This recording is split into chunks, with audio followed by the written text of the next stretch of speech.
কালি আমি দেখিছোঁ যে বীৰ লাচিত থানাৰ মুখ্য সচিব ৰন্তু পানীফুকনক কালি গ্ৰেপ্তাৰ কৰিছে।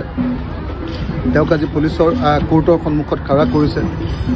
তেওঁৰ লগতে আৰু আন কেইবাজনকো গ্ৰেপ্তাৰ কৰিছে আৰু বিকাশ অসমকো গ্ৰেপ্তাৰ কৰিবৰ কাৰণে পুলিচে বিচাৰি ফুৰিছে।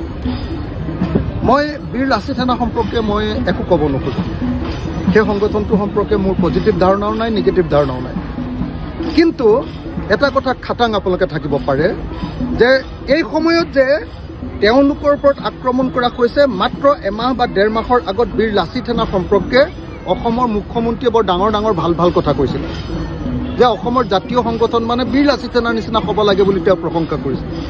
মাত্ৰ এমাহৰ ভিতৰত তেওঁ কথা বদলাই এতিয়া সেই সংগঠনটোক নিষিদ্ধ কৰিবৰ কাৰণে কিয় ক'লে? বীৰ লাচিত থানাই পইচা তোলে, আগতেও তোলে, এতিয়াও তুলি আছে। হয়, ময়ো জানো যে তেওঁলোকে পইচা তোলে আৰু ভাল নকৰে, মই এইটোও জানো।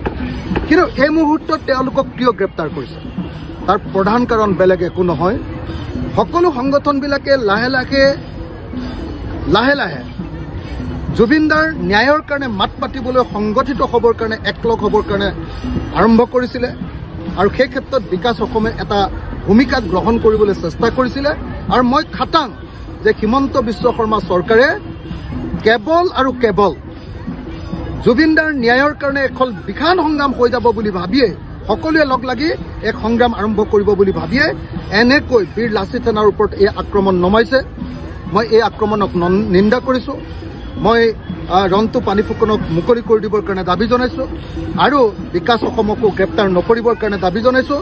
কিন্তু একেটা সময়তে মই কওঁ, কিন্তু বীৰ লাচিত থানাৰ প্ৰত্যেকজন সদস্যক আপোনালোকেও যথেষ্ট গণ্ডগোল কৰিছে, উচ্ছৃংখলতা কৰিছে, পইচা পাতি সঁচাকৈ আপোনালোকে যিধৰণে মানে দাদাগিৰি কৰে, এইটো ভাল কথা নহয়। আৰু আপোনালোকে বহুদিন চৰকাৰৰ লগত সম্পৰ্ক কৰিওতো মানে মিহি সম্পৰ্ক কৰিছিলে। এতিয়াতো দেখিলে হিমন্ত বিশ্ব শৰ্মাই কেনেকৈ পাল্টি মাৰি দিলে। গতিকে সকলোৱে নিজৰ আদৰ্শত সদায় স্থিতি ল'ব লাগিব, জনতাৰ পক্ষ স্থিতি ল'ব লাগিব।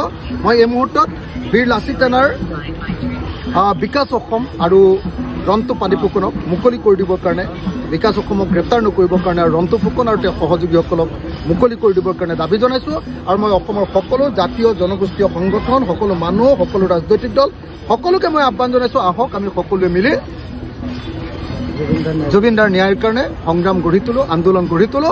যেতিয়ালৈকে এই সংগ্ৰাম গঢ়ি নুঠিব তেতিয়ালৈকে কেতিয়াও এই বিজেপি চৰকাৰে ন্যায়